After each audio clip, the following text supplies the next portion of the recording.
Converso com Jean Willis, o ex-deputado do PSOL, agora filiado ao PT, jornalista, mestre em linguística e em letras, hoje estudando em Barcelona, estudando o fenômeno das fake news. Nós vamos falar disso em minutos. Mas antes, Jean, eu tenho a experiência desagradável de já ter sido muito ameaçado. Não, evidentemente, na dimensão em que você foi ameaçado.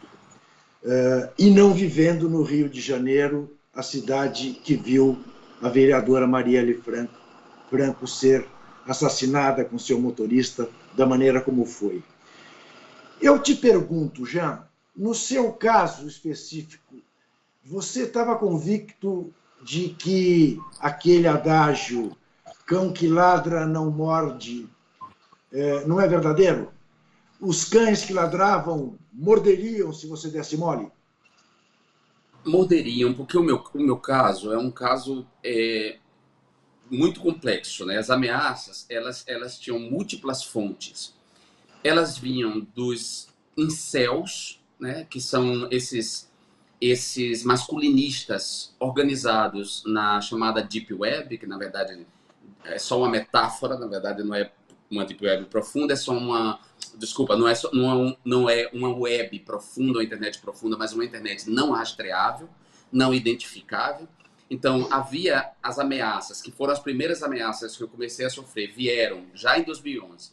Começaram a vir desses masculinistas que estão organizados nas redes, que tem uma motivação misógina, homofóbica, de fundo religioso, e de onde saiu, por exemplo, o assassino que fez o massacre da escola Tasso da Silveira em Realengo, em 2011, e de onde saiu o outro, mais recentemente, o outro assassino que massacrou a escola em...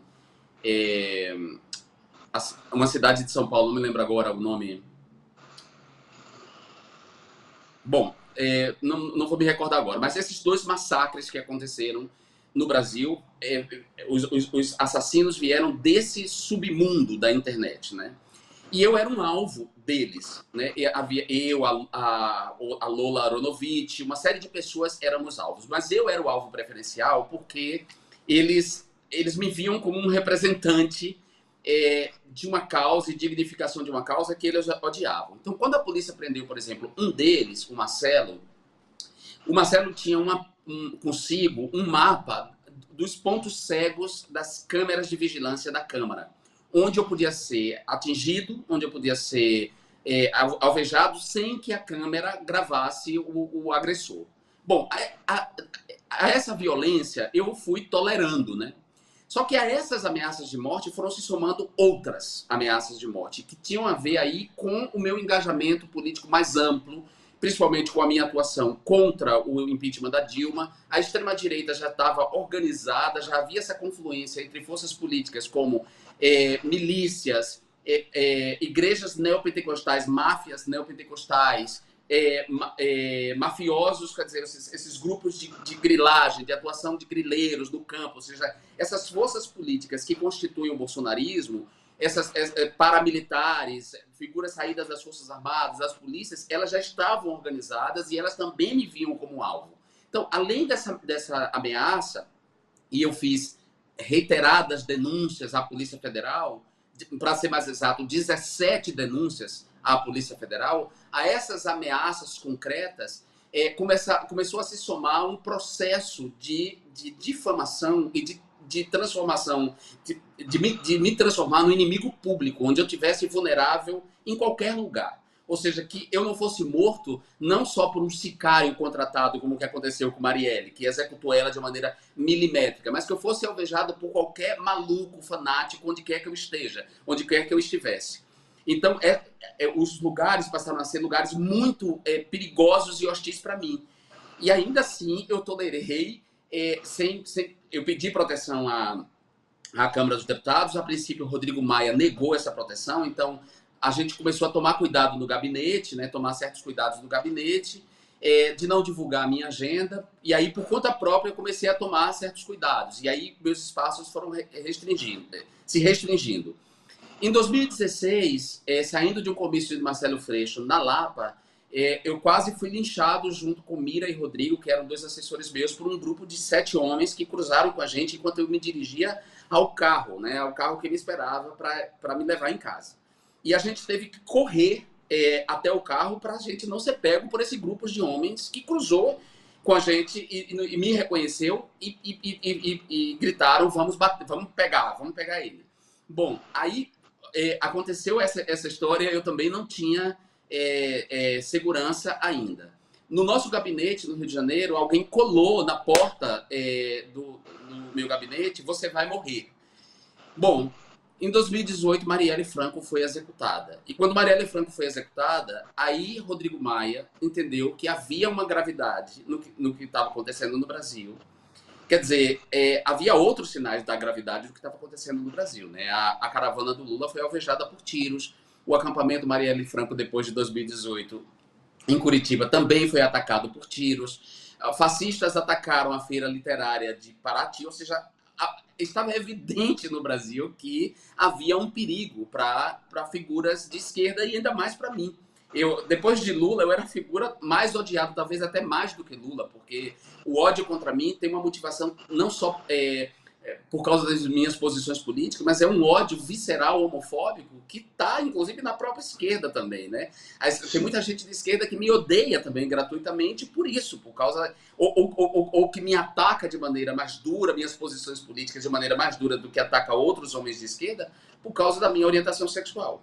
Então, eu estava convicto de que eu morreria. E como eu sou um homem gay, era muito fácil, inclusive, me matar e me culpar pela minha própria morte. Né? Quer dizer, armar uma cena em que parecesse que eu morri por causa da minha homossexualidade, como, por exemplo, receber um amante em casa e tudo pareceria um crime passional e, ao fim e ao cabo, eu seria o culpado pela minha própria morte, entendeu?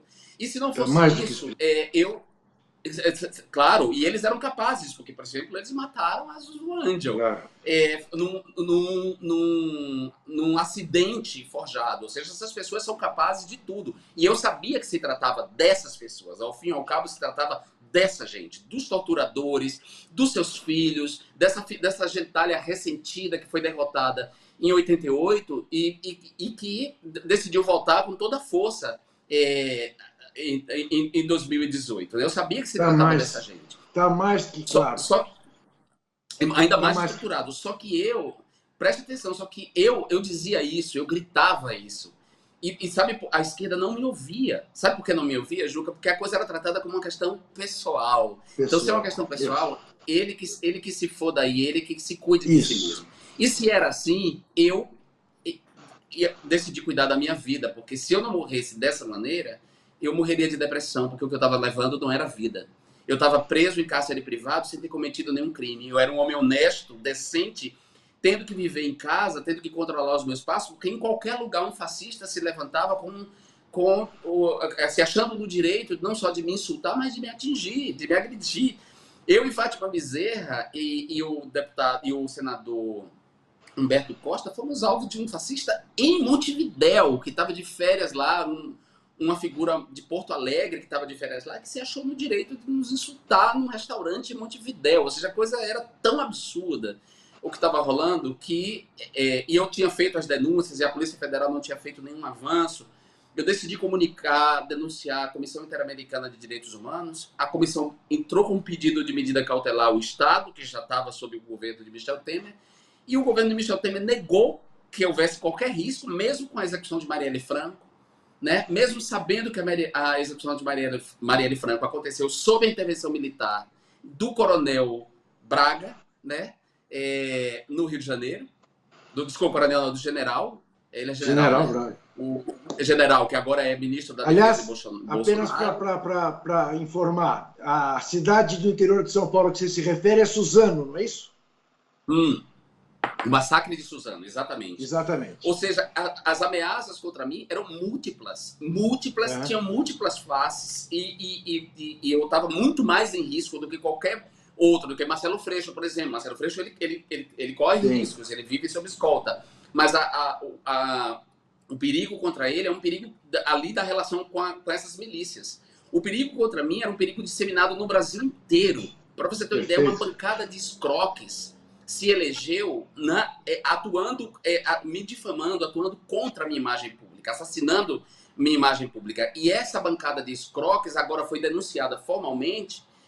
Houve um pedido do ministro Alexandre de Moraes, formal, o pedido dele, inclusive, é um pedido muito bem consistente, em que ele diz claramente que esses parlamentares constituem hoje uma quadrilha, uma organização criminosa que atua para instaurar um regime autoritário no Brasil, para sabotar as instituições democráticas, para fechar o Congresso e o STF parcialmente.